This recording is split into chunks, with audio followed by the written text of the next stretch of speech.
संगीत जगातून एक अत्यंत दुःखाची आणि मनाला चटका लावणारी बातमी समोर आली। आपल्या मधुर आवाजाने रसिकांच्या मनावर आधिराज्य गाजवणाऱ्या ज्येष्ठ गायिका सुमन कल्याणपूर यांचे निधन झाले आहे। वयाच्या 89व्या वर्षी मुंबईतील राहत्या घरी त्यांनी अखेरचा श्वास घेतला।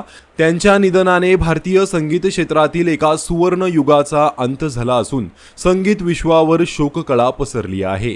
मराठी भागवत गीत, भक्तिगीत आणि हिंदी चित्रपटात संगीतात त्यांनी दिलेले योगदान हे कधीही न विसरता येणारे आहे।